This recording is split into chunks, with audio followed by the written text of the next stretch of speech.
Good morning dear students. आज हम class 6 का एसएस पढ़ेंगे। एसएस में लेसन नंबर 11 लैंडफॉर्म्स।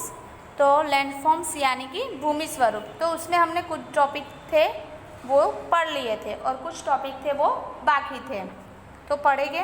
तो हमने मेन टाइप्स ऑफ लैंडफॉर्म्स यानी कि भूमि स्वरूप के जो मुख्य प्रकार है उसके बारे में देखे थे।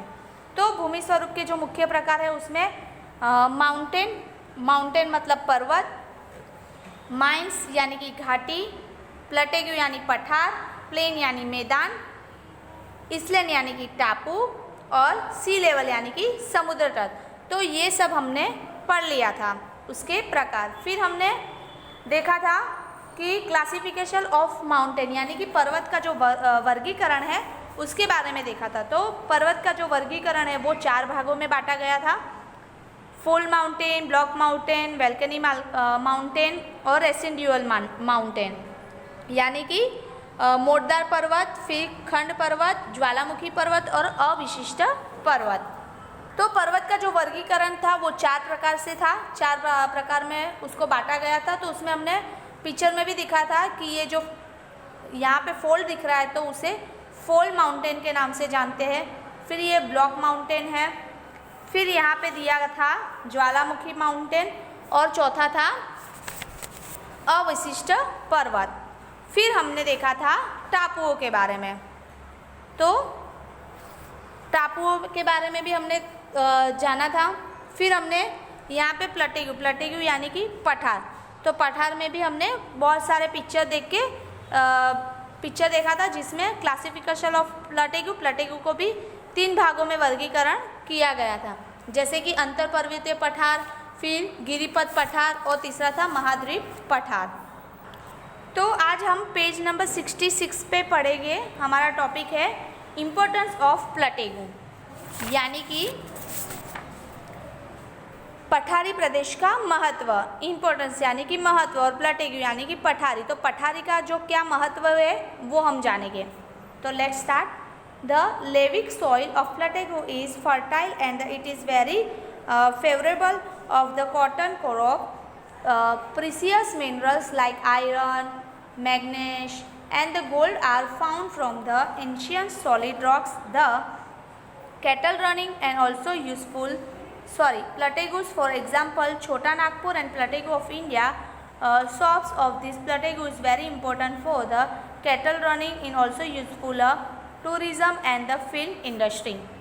यानी कि ये पठारी प्रदेश का जो महत्व है वो पठार में लावा की जो उपजाऊ जमीन है वो होती है और जिसमें जो कपास है उसकी फसल के लिए अनुकूल भी होती है, यानी कि कपास उगाया जाता है।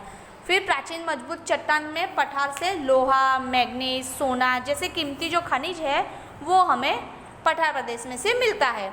और जैसे भारत में छोटा नागपुर है वो पठार प्रदेश के लिए एक एग्जाम्पल है। और ये जो पठार प्रदेश है वो ढलान और पशुपालन के लिए अधिक उपयोगी भी है और जो प्रवासी है और फिल्म शूटिंग के लिए भी उपयोगी है। फिर यहाँ पे दिया गया है लेट्स नो यानी कि इतना जानना है।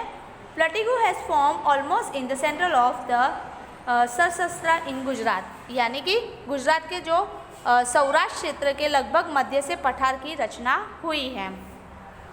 अब हम जानेंगे प्लेन यानी कि मैदान। तो मैदान कहाँ तक है वो हम देखेंगे। लेवल लैंड और flat and land for the highest of less than 180 meters above the sea level and the know and plane.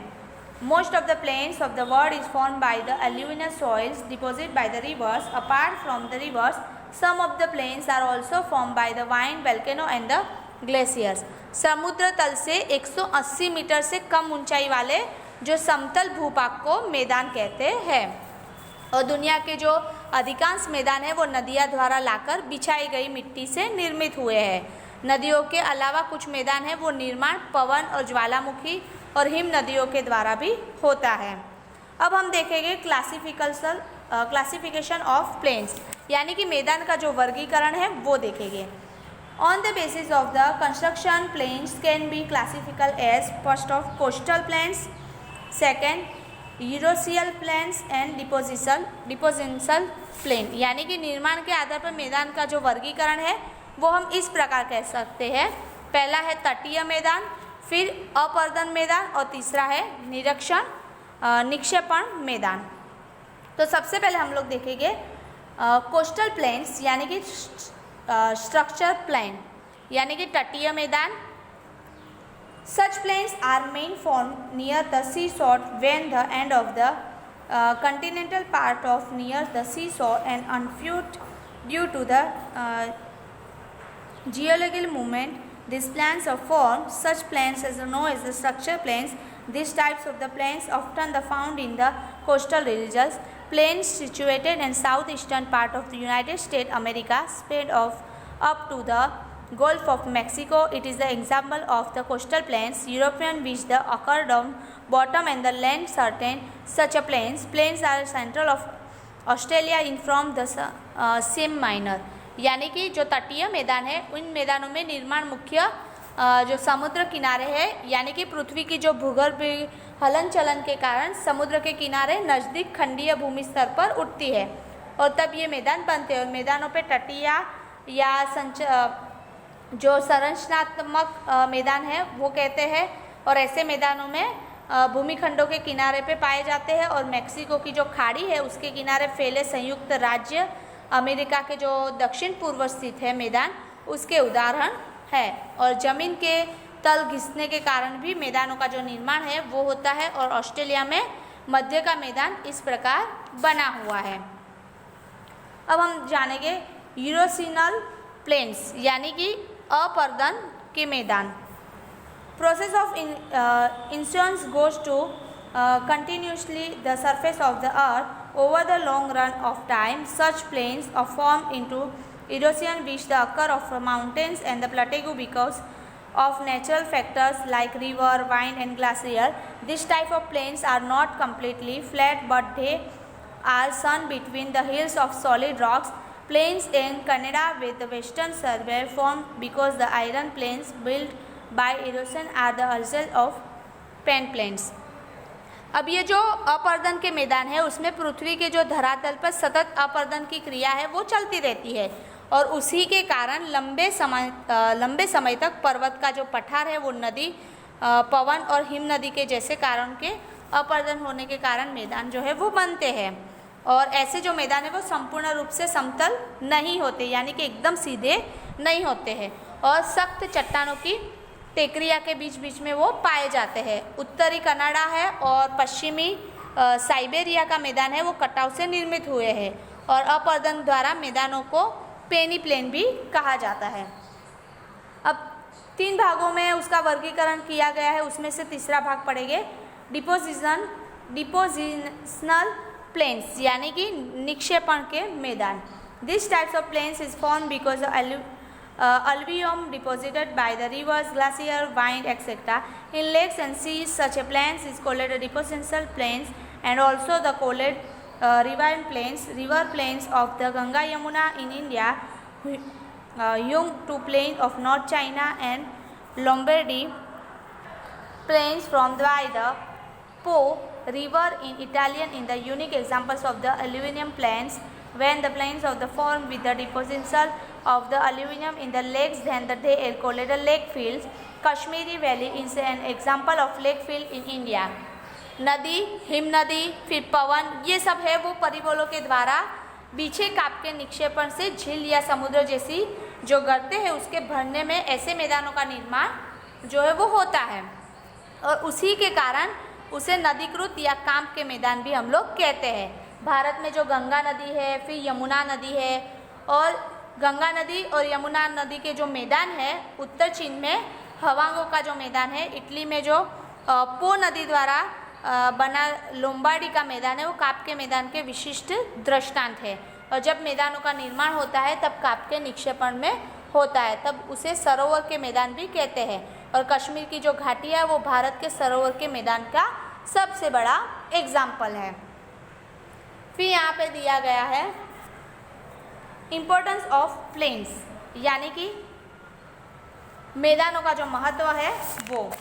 Places of human habitats of the trade commerce established in the fertile planes plate plans have provide more useful roads and the rain rotate. Cities having a decent population are situated in the plains. Fertile land is from used to farm production. Farm production is supplies raw material in the industry. मानव बस्तियाँ और व्यापार वाणिज्य के स्थल में उपजाऊ मैदानों में स्थापित हुए और समतल मैदान में सड़क मार्ग और रेल मार्ग के लिए उपयोगी है। और जो ज़्यादा जनसंख्या है वहाँ पे शहर के मैदान स्थित है और उपजाऊ जमीन की कृषि उत्पादक के लिए उपयोगी है और कृषि उत्पादन उद्योग के लिए कच्चा माल है वो उपलब्ध कराती है। तो हम सबसे पहले उसमें देखेंगे बाय यानी कि उपसागर। Usually a part of a oceans water is called bay is they takes the shapes like the huge and the wide lake and surrounded by the land, the bays and can be large small in size. Bay of Bengal in the Indian in best example of it. अब जो ये खाड़ी है उपसागर है वो सामान्य रूप से महासागर के जल भाग का जो आंशिक भाग है वो उपसागर है और जो आसपास की जो जमीन है वो खुले विशाल सरोवर जैसा आकार धारण करता है। ये जो उपसागर है वो विशाल और छोटे आकार के हो सकते हैं। भारत में बंगाल का जो उपसागर है वो इसका बेस्ट एग्जाम्पल है। अब हम देखेंगे गल्फ यानी कि खाड़ी। तो खाड़ी किस तरह होती है? तो when water area is surrounded by the land from this sides is called a gulf is a Khambhat and the gulf of Kutch are the best example for it. जब कोई जल क्षेत्र तीन तरफ से पानी से घिरा हुआ होता है उसे खाड़ी कहते हैं। उदाहरण के रूप में हम खंबात की खाड़ी और कच्छ की जो खाड़ी है वो हम उसके एग्जाम्पल जो है वो लिख सकते हैं। फिर यहाँ पे दिया है कैप यानी कि रास। Cape is the perpendicularly end of the land of extend into water body is also then know as the sea line. For example Kanyakumari India and the cape of the good hope Africa. यानी कि रास है वो भूशिर अर्थात भूमि का जो लंबवत छोरे का जो जल भाग है वो फैला होता है जिसे समुद्र रेखा भी कहा जाता है। उदाहरण के रूप पे जो ये कन्याकुमारी है भारत में आया हुआ है और कैप ऑफ गुड जो अफ्रीका में आया है वो उसके एग्जाम्पल है। अब हम जानेंगे इसलैंड यानी कि द्वीप। Pieces of the land of the surrounded by the water from the all four sides of know is the island. For the example of Lakshadweep island, Andaman and the Nicobar island, Shankhodwar and Bet Dwarka, Pritam Bet, प्राइमबर and Sikar Bet etcetera. यानी कि जो भाग चारों तरफ से जल भाग से घेरा हुआ है जिसके चारों तरफ पानी ही पानी है उसे हम द्वीप से पहचानते हैं। उदाहरण के रूप में लक्षद्वीप, फिर अंडमान निकोबार, बेट द्वारका, पिरोटन, फिर नरा बेट, पिम्बट, शियाल बेट, ये सब द्वीप के उदाहरण हैं। अब हम जानेंगे वैली यानी कि घाटी। Low lying region and among the mountain range at the time of the formation of fold mountain and the block mountain इजोरेज and flow due to forming a rivers of glacier as a result valley are the created. For example है Kashmiri valley.